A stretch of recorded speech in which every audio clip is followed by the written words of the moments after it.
What's up, guys? I'm Josh Pate. That's Steve Wiltfong. It is the weekly edition of the Wiltfong Recruiting Whiparound.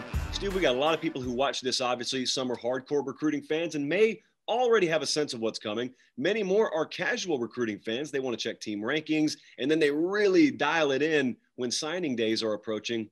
But there is a really big date approaching for us. There's a bright red Sharpie circled around June 1st. So dive into this. Explain it to me like I'm 5 years old. Why is June 1st so big? Or how about this? What's about to happen, period? Well, June 1st is the first day college football recruiting prospects can be on a college campus and meet with coaches in person since last March. The COVID-19 pandemic put us in a NCAA dead period that didn't allow kids to attend college football games last year on official visits. There's been no camps. There's been no coaches on the road.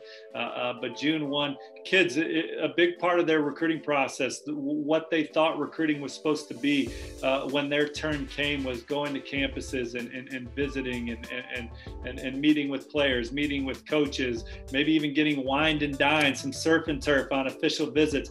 None of that happened last cycle. There were no camps. There were no unofficial visits. There were no game tickets provided by college coaches for games in the fall. And so there's so many kids chomping at the bit in 2022, 2023 to get on the road and get some visits in and meet these coaches that they've been Zooming with and FaceTiming with and talking to via all kinds of social media platforms and get on campus and meet some of these other prospects. There's going to be monster recruiting weekends all across the country. Florida State's having 9 camps on their campus. So there's going to be camps and opportunity for kids to go work out in front of college coaches and earn scholarships. There's going to be a lot going on and a lot to follow on 24/7 Sports. Steve, I think, again, let me go back to the casual recruiting fan, which the vast majority of our audience is, myself included. But once upon a time, and maybe even still now, you would look at December and then January leading up to the first week in February, and you would think that's the busiest time. Like that's the focal point for college staffs and recruiting. But yet I'm talking to you before we start recording. I listen to staff members talk. June is circled for all these staffs because they're coming off the restrictions, like you just said. There hasn't been normalcy. And if I'm picking up what you're putting down, a lot of these staffs are kind of looking to basically set the world on its right axis again and use the month of June to do it. Yeah, in a normal year, Josh, these prospects would have taken some of their official visits in April and then a few more in June and made their college decision in the summer leading into their senior year. That's what the majority of the prospects do, is they try and make their commitment before their senior year, but there were no official visits in April. So you have kids there's 4 weekends available in June. You have kids lined up official visits for all those weekends and then put one in the middle of the week somewhere else to get their 5 allotted trips in so they can make their decision before their senior year. And these college coaches, as mad as June is going to be, as busy as it's going to be for them, they want to get their recruiting board in order going into fall camp. And so they're making time for all these official visits and these weekends so they can kind of have a good sense of where they stand in 2022, but not having those April official visits is making June really, really busy. Yeah, it's about to be wild. So if we were to take a look at the race for number 1 right now, some people may say, oh, it's really early to talk about that, isn't it? No, it's not at all, especially considering what's about to happen. And the fact that you just said a lot of staffs are looking to get a majority of their classes locked up over the next couple of months before they even get into camp and open the season. Again, with that in mind, what does this race for number 1 look like right now? Which programs do you have an eye on? Well, you got 3 schools at the top right now. Georgia with a slight lead over Ohio State, with LSU not far behind, sitting at number 3. Georgia and Ohio State have 12 commits.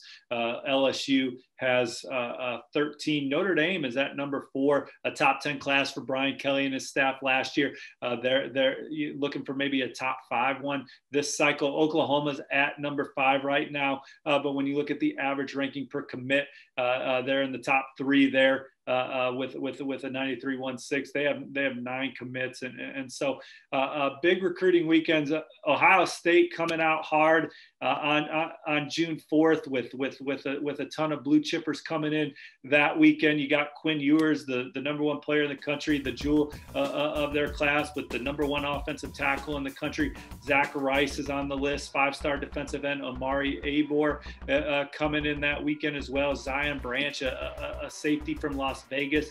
Xavier Nwankpa, the number 1 safety in the top 247. So a big recruiting weekend for Ohio State right off the bat, June 4th. But it's going to be Grand Central Station at a lot of these schools each week, including Ohio State. Georgia also with 8 official visitors currently on the list for June 4th. That'll be one of their busy weekends. That list includes the number 1 safety in the 24/7 Sports Composite, Kamari Wilson, who I like Georgia for. A couple major in-state targets, Kojo Antwi and Addison Nichols. The number 2 tight end in the 24/7 Sports Composite, Oscar Delp.